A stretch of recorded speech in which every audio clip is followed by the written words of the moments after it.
Hey everyone, and welcome back. We're doing a deep dive today on a topic that's pretty fascinating and I think often overlooked, and that is the history of gay warriors. Absolutely. And we've got a ton of sources here, historical texts, military records, Yep. even personal letters to kind of unpack some of the surprising stories you might not have heard before. Yeah, I think what's really interesting about this one is that, we're not just looking at individual soldiers or whatever. Right. We're really going to uncover, I think, a theme Yeah. throughout history, different cultures, different time periods. Exactly. And we're going to start way back in ancient Greece. Okay. Now, you might picture ancient Greece and think, the classic warrior image. And those big helmets. Yeah, right. But the reality of their society, especially when it comes to same-sex relationships, Oh, yeah. might surprise you. It's true. In many Greek city-states, Yeah. homosexuality wasn't viewed as taboo at all. Right. In fact, it was often seen as a natural form of love and affection between men. And get this. There was even a military unit called the Sacred Band of Thebes, Wow. formed in 378 BC, that was made up entirely of 150 pairs of male lovers. What? Can you imagine that? It's incredible. They were such a powerful force, too. Yeah. I mean, undefeated for decades. Really? Really makes you wonder, why a military strategist would structure a unit like that. Right. You would think a battlefield with all its intensity and chaos wouldn't be the most conducive environment Yeah. for a romantic relationship. Well, the Theban commander, Parmenides, Huh? actually believed that having lovers fight side by side would increase their bravery and motivation. He argued that, soldiers would fight more fiercely to protect their loved one. Right. And to prove their worth. So interesting. It really makes you think about the different ways societies have approached warfare. Totally. And the dynamics of a fighting force. For sure. Did this idea of pairing lovers catch on elsewhere? It wasn't universally accepted, of course. Yeah. We know that Philip of Macedon, Okay. who eventually defeated the Thebans, Right. was initially skeptical of this fighting formation. But even he was profoundly moved by the Sacred Band's courage and defeat. Wow. Yeah. It makes you wonder if witnessing their valor firsthand kind of changed his perspective a little bit Possibly, yeah. on same-sex relationships in the military, right? Sure. But the story of the Sacred Band isn't the only example of same-sex relationships in ancient Greece, right? Definitely not. I mean, do you think about the epic love story of Achilles and Patroclus Oh, yeah. from the Iliad? Right. Their relationship, while often debated by scholars, Yeah. clearly portrays a deep affection and loyalty between these two men. Yeah, and the depth of emotion that Achilles shows after Patroclus' death, it really underscores how profound their connection was. Oh, for sure. Makes you think about how societal norms around love and grief Yeah. have evolved over time. But moving on from ancient Greece, what happens to the acceptance of homosexuality in the military as we enter the medieval period? Well, as military structures shifted with the rise of knighthood, Okay. things became much more complicated. Mm. Knighthood was very much an aristocratic system, a far cry from the citizen armies of ancient Greece. Right, so no more sacred bands. Right. But this period does give us a very interesting event. The trial of the Knights Templar in the early 14th century. Ah, the Templars. Yeah. This is where things get a bit murky. Okay. Remember, this is a powerful and wealthy religious military order. Right. And they were accused of all sorts of heresies. Right. Homosexuality within their ranks was one of the charges leveled against them. And we have some pretty specific accounts from the trial transcripts themselves. We do. Right. One example is the testimony of James of Castile, Okay. who claimed he was propositioned by other Templars but refused. Right. It's important to remember, though, that these accusations were likely driven by political motivations. King Philip IV of France was heavily in debt to the Templars Oh. and saw an opportunity to seize their assets by discrediting them. So you're saying these accusations could have been part of a larger scheme to take down the Templars? Yeah. It makes you wonder how much of history is written by the victors, Absolutely. It also shows how perceptions of marginalized groups can be manipulated for Right. political gain, right? Totally. But let's shift gears now and set sail for a different setting. Life on the high seas in the 18th and 19th centuries. Okay. What can you tell us about that? Life at sea back then was a unique experience, Yeah. Cramped quarters, harsh conditions, prolonged periods of boredom, Right. not to mention a serious lack of privacy. Oh, wow. It's no surprise that these conditions led to a distinct social environment on board ships. Right. For sure. Yeah, it really makes you think about how different environments can shape those societal norms. Absolutely.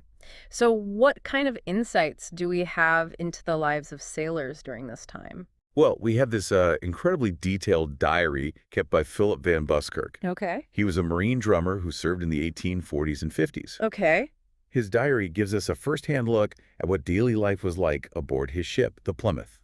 Wow. And it includes some pretty candid observations about the prevalence of homosexuality among the crew. So we're getting a direct account of what was happening. We are. That's amazing. What kind of things did he write about? Well, Van Buskirk mentions this sailor nicknamed Old Dew. Old Dew. Yeah, who openly expressed his attraction to boys, Wow. And it's fascinating to see how Van Buskirk, Yeah. who came from a middle-class upbringing, Okay. reacted to these experiences. Right. He frequently expressed disapproval, Hmm. suggesting a clash between his personal values and the norms he witnessed on board. It's like he was an outsider looking in, trying to reconcile these different worldviews. Yeah, very much so. It makes you wonder if his presence and his diary impacted the crew's behavior at all. I'm sure it did. But let's move on now from the high seas to another significant event in history. The American Civil War. Okay, sure. How did the war impact perceptions of homosexuality, especially in the military? The Civil War was a transformative period for many reasons, bringing together men from all walks of life, Yeah. forcing them to rely on each other for survival. Mm-hmm. It created intense bonds of camaraderie, Yeah. and in some cases, deep emotional connections that transcended traditional boundaries. And when we think about this era, one figure who immediately comes to mind is Walt Whitman. Of course, yeah. His experience as a nurse tending to wounded soldiers in Washington, D.C. Mm-hmm. had a profound impact on him. Absolutely. Wouldn't you say? Whitman's writings from this period really beautifully captured the depth of human connection he witnessed, Yeah. particularly between men. Right. And he celebrated these relationships in a way that was, both groundbreaking Yeah. and controversial for his time. And we have these incredibly moving letters written to Whitman by soldiers that he cared for. We do. Men like Alonzo Bush and Benton Wilson expressed deep affection and gratitude for Whitman, Mm-hmm. really hinting at the profound bonds that formed Yeah. during such a tumultuous period. It really speaks to the powerful connections that can emerge in times of crisis. Yeah. Whitman's views on male companionship were both celebrated and condemned, Yeah. which really reflects the complexities of that era. Right. But as we move into the 20th century, Okay. we see a stark shift in the U.S. military's stance on homosexuality. It's like a pendulum swing, isn't it? It is. From acceptance in ancient Greece Yeah. to a more complicated picture in the medieval period and then to a period of growing intolerance. Mm-hmm. What caused this shift? Well, I think a lot of factors contributed to this change. Okay. The rise of scientific theories attempting to categorize and treat homosexuality played a role. There was also a growing anxiety about sexuality in society as a whole. Right. A prime example of this shift is the Newport scandal of 1919, Right. which involved undercover investigations of gay sailors. Yeah, I remember reading about this. It's a pretty disturbing chapter in U.S. naval history. Investigators actually posed as gay men to entrap others. Yeah, It's shocking to think that those were the methods used. I know. Can you tell us more about what happened and how it impacted the military? Well, these investigations ultimately led to a Senate investigation Okay. that condemned Franklin D. Roosevelt, Wow. then Assistant Secretary of the Navy, Right. for his alleged involvement in the scandal. Oh, wow.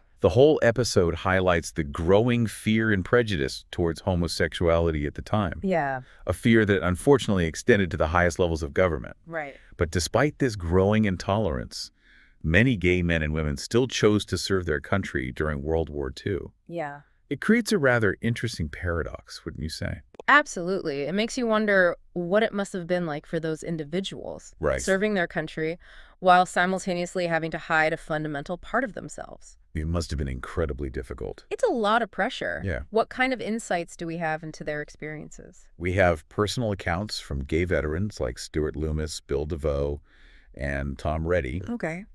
and their stories reveal this really difficult choice they faced. Yeah. To serve while living a lie or risk being ostracized and punished. Wow. It's a testament to their courage and resilience that they chose to serve, despite the very real threat of persecution. It really highlights the sacrifices made by so many Yeah. who were forced to live in secrecy. Hmm. What's also striking is that even during a time of war, Right. when manpower was desperately needed, Yeah. there were attempts to categorize and treat homosexuality. You're right. A 1944 report actually labeled homosexuality a disease Wow. and recommended that homosexuals be utilized in non-combat roles. The thinking was they were unfit for combat Okay.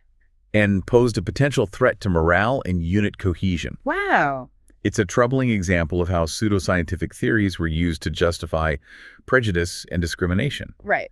But this kind of thinking, unfortunately, continued into the Cold War era, Okay. which saw a further tightening of anti-gay policies in the U.S. military. I can only imagine the anxieties and fears Oh, yeah. that fueled these policies. This Mm. was a time of intense paranoia, suspicion, Oh. and a heightened fear of communist infiltration, right? Exactly. Yeah. And sadly, homosexuals were often seen as security risks, Mm, susceptible to blackmail right. or even subversion. It's unbelievable to think that simply being gay could be perceived as a national security threat. It's crazy, right? How were these anxieties reflected in the military's treatment of its personnel?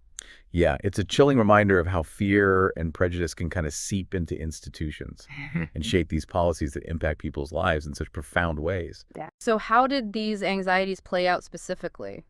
Well, female recruits during this time were given lectures Uh-huh. that specifically emphasized the supposed dangers of homosexuality. Wow. They were told to be wary of any suspected homosexual activity Right. and encouraged to report it, Mm. really fostering an environment of distrust and suspicion Mm. among those serving. It's hard to imagine the pressure and fear that must have created. Oh, yeah. Being constantly on guard, wondering who you could trust. Right. It really underscores the pervasiveness of these fears during the Cold War era. Absolutely. But how long did this kind of intense scrutiny and suspicion last? Did things eventually start to change? Thankfully, yes. Okay. The U.S. military's policies toward homosexuals did continue to evolve Yeah. in the decades that followed. Okay. We saw regulations and directives become even more specific Okay. about identifying and discharging homosexuals from the armed forces. Right. But there was also a growing push for acceptance and change from various groups and individuals. It's interesting to see how these opposing forces played out over time. Yeah, for sure. So what were some of the key turning points that led to greater acceptance? Well, you can't talk about this topic without mentioning the Don't Ask, Don't Tell policy Right. implemented in 1993. Right. It allowed gay and lesbian personnel to serve as long as they kept their sexual orientation hidden. Yeah. It was a step forward, but Oh. still a compromise, Yeah. It must have been incredibly difficult for those seething under that kind of pressure. Absolutely. Don't Ask, Don't Tell was a step in the right direction. Yeah. But it still forced people to live a lie. Right. It wasn't until 2011 that the policy was finally repealed, Wow. allowing gay and lesbian personnel to serve openly and honestly. That was a landmark achievement. It was. It's amazing to think about how much progress was made Yeah. considering where things started. Right. We've gone from the acceptance of ancient Greece Mhm. to the outright persecution of the 20th century. Right. And finally, to a place where individuals can serve their country without having to hide who they are. Yeah, what a journey. It's been quite a journey. It really has, and I think it highlights the importance of understanding history, Yeah. not just as a collection of facts and dates, Right. but as a reflection of our evolving values Hmm. and the ongoing struggle for justice and equality. I think that's a key takeaway for our listeners today. Yeah. This deep dive has been eye-opening, Mm-hmm. showing us how societal norms and perceptions have shifted so dramatically over time, Absolutely. and how even in the face of intense prejudice and discrimination, Yeah, individuals have shown incredible courage and resilience. I think that's right. Exactly, despite the challenges they face, Mm-hmm. gay soldiers and sailors have served with distinction throughout history, For sure. and their stories, often hidden or erased, deserve to be told and celebrated. Absolutely. And I think it's a powerful reminder for all of us Yeah. to be mindful of the language we use. The assumptions we make Yeah. and the importance of advocating for inclusivity and understanding. Well said. We've come a long way, but there's always more work to do Right. by learning from the past. Yeah. We can create a future where everyone, regardless of their sexual orientation, can serve their country openly and with pride. Wow, what a thought-provoking way to end our deep dive. Yeah. Thanks to everyone for joining us on this incredible journey through history. It's been a pleasure. And remember, keep exploring, keep questioning, and keep diving deep.